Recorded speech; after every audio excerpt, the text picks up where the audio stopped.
ቲክቶከሩ ሙሴ ሰለሞን የታሰረበትን ምክንያት ዘሀበሻ አረጋግጧል።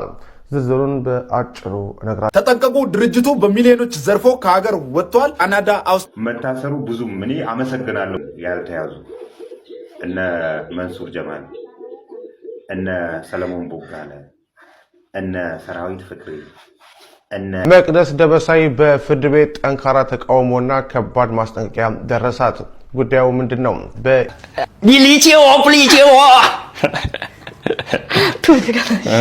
ሰርግ አግኝተን ነበር። በእናትየው ጫና ምክንያት ማለትም በጣም ትወደኛለች። ላይክ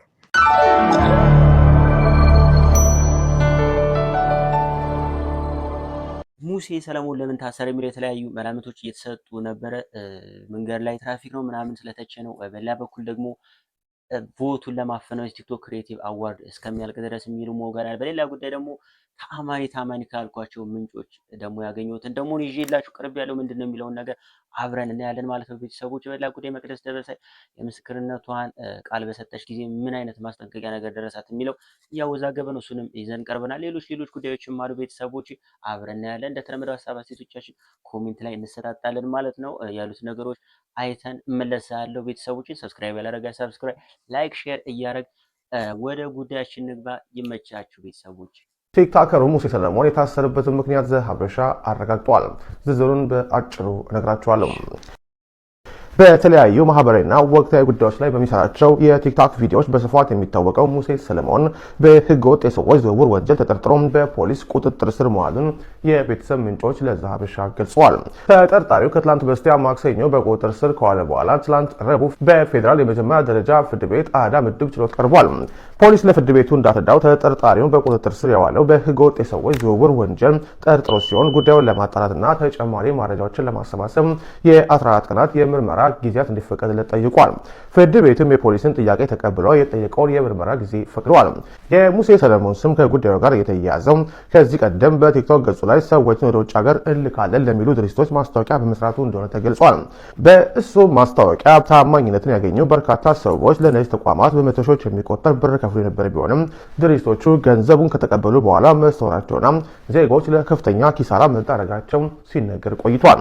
ፖሊስ አሁን የጀመረው ምርመራ ሙሴ ሰለሞን ከነዚህ ድርጅቶች ጋር ሊኖረው በሚችለው ግንኙነትና በማስታወቂያዎቹ አማካኝነት በተፈጸመው ማጭበርበር ዙሪያ እንደሚያጠነጥን ምንጮቻችን ተናግረዋል። ሙሴ ሰለሞን ገባ አሉ። ሙሴ ሰለሞን እስር ቤት ከገባ ፖሊስ ስራውን እየሰራ ነው ማለት ነው፣ ጀመረ ማለት ነው ስራውን። ስለዚህ አመሰግናለሁ፣ እናመሰግናለን፣ በርታ ነው መባል ያለበት እንጂ ሙሴ ሰለሞን ስለገባ እሪ የምትልበት ምክንያት ባይዜ ይሄ ነገር ለሁላችሁም እዚህ አካባቢ እዚህ ሰፈር ላላችሁ ከሌቦች ጋር ተባብራችሁ የድሃን እንባ የምታፈሱ ሰዎች፣ አስተዋዋቂ ነን የምትሉ ሰዎች ለእናንተም ጥሩ ትምህርት ነው የሚሆነው ይሄ። ስለዚህ በዚህ ሁኔታ መቀጠል ነው ያለበት እንጂ ሙሴ ሰለሞን ታሰረ ምናምን አይቀልጥም እኮ ሰው ነው። ስለዚህ በህግ አግባብ ጉዳዩ በህግ አግባብ ይታያል። የድሃ እንባ እንትን ብሎ አይደለ እንዴ ከተበላችሁ በእኔ ስም መጥቶ ይመለስላችኋል ብሎ አልነበረ? ይመልሳ አሁን። ስለዚህ መታሰሩ ብዙም እኔ አመሰግናለሁ ነው የምለው። እውነት ስራውን እየሰራ ነው ያለው። ብዙዎቻችሁ አላችሁ። አሁን መጥራት እንችላለን ያልተያዙ እነ መንሱር ጀማል፣ እነ ሰለሞን ቦጋለ፣ እነ ሰራዊት ፍቅሬ፣ እነ ዳንኤል፣ እነ ይገረም ደጀኔ፣ እነ ወንዴ ጋሊድ፣ እነዚህ ሁሉ መያዝ አለባቸው። ቢኮዝ የብዙ ድሃም ቤት አፍርሰዋል። በሙሴ ሰለሞን ከተጀመረ ወደዚህም ሂዱባቸውና በርቱ ማለት ነው የሚያስፈልገው። እሪ አይደለም። ለምን እሪ ይላል? ወንጀለኛ መያዝ ስላለበት ማለት ነው። የሌባ ተባባሪ ተጠንቀቁ። ድርጅቱ በሚሊዮኖች ዘርፎ ከሀገር ወጥቷል። ካናዳ፣ አውስትራሊያ እንዲሁ ደግሞ የተለያዩ ኢሮፕ ሀገራት ላይ በትምህርትና በስራ ወስዳለሁ የሚለው ይህ ሳቢና የሚባለው ድርጅት ከ150 ግለሰቦች ላይ ወደ 15 ሚሊዮን ብር የሚጠጋ ገንዘብ ይዞ እንግዲህ መጥፋቱ ነው እየተነገረ ያለው። እጅግ ያሳዝናል። ያልፍልናል፣ ሰርተን እንለወጣለን በማለት ካናዳን ጨምሮ ሌሎች ሀገራት እንወስዳለን በሚሉ ድርጅቶች ተበላን የሚሉ ኢትዮጵያውያን እጅግ እንግዲህ በዚህ ሰዓት እየተበራከቱ ይገኛሉ። የሙሴ ሰለሞንን ማስታወቂያ አይቼ በሚሊዮን የሚቆጠር ብሬን ተበልቻለሁ። መቅደስ ደበሳይ በፍርድ ቤት ጠንካራ ተቃውሞና ከባድ ማስጠንቀቂያ ደረሳት። ጉዳዩ ምንድነው? በኢቢኤስ የምስክርነት ጉዳይ እየተፈጠረ ነው። ባጭሩ ልንገራችሁ። በኢቢኤስ ቴሌቪዥን አዲስ ምዕራፍ በተሰኘው ፕሮግራም ላይ በቀረበ ታሪክ ምክንያት ክስ የተመሰረተባቸውን ግለሰቦች ጉዳይ የሚመለከተው ፍርድ ቤት የቀድሞዋን የፕሮግራሙን አቅራቢ መቅደስ ደበሳይን በምስክርነት ሰምቷል። ሆኖም መቅደስ ለፖሊስ በሰጠችው ቃልና በፍርድ ቤት በሰጠችው ቃል መካከል ልዩነት በመታየቱ በአቃቤ ሕግ በኩል ጠንካራ ተቃውሞና ማስጠንቀቂያ እንደቀረበባት ታውቋል። ጉዳዩ መነሻ የሆነው ብርቱካን ተመስገን የተባለች የዩኒቨርሲቲ ተማሪ የደረሰብኝ በደለው ስትል በፕሮግራሙ ላይ መናገሯን ተከትሎ ነው። ታሪኩ የተፈበረከ ነው በሚል በፕሮግራሙ ዝግጅት ላይ የተሳተፉ ግለሰቦች የሐሰት ወሬ በማሰራጨት ወንጀል ክስ ተመስቶባቸው ጉዳያቸው በፍርድ ቤት የታየ ይገኛል። በዚሁ የክስ መዝገብ አቃቤ ሕግ ምስክሮችን ሲያሰማ የቆየ ሲሆን ባለፈው ሳምንት ሐሙስ ጥር 13 ቀን ሉላ ገዙና ዘወትር ደስታ ላይ ምስክርነታቸው ሰጥቷል።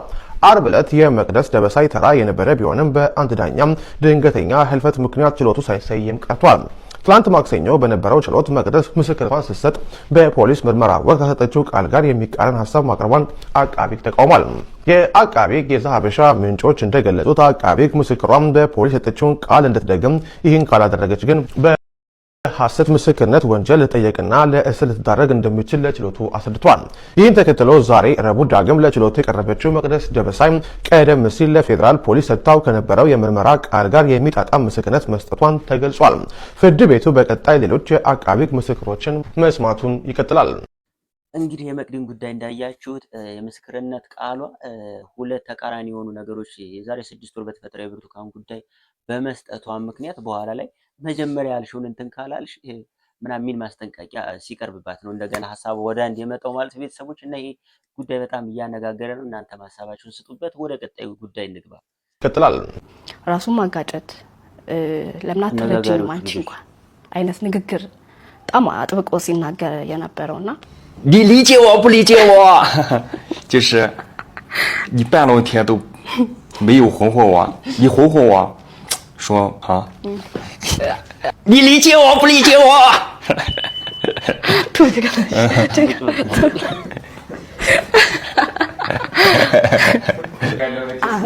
，ተረድቷለኝ። እዚህ ያለሽ ኢትዮጵያውያኖቹ እሱን የተቀበሉበት መንገድና ሀመር ማለት ነው አንቺ እነሱ የተቀበሉሽን መንገድ ስታነጻጽሪው እስኪ ምን ነበር ስሜት? ሀመር ላይ ማለት የኛ አካባቢ ህዝብ በተለይ በገጠራማ አካባቢ ያለ ህዝብ አላቅም እንዴት መግለጽ እንዳለብኝ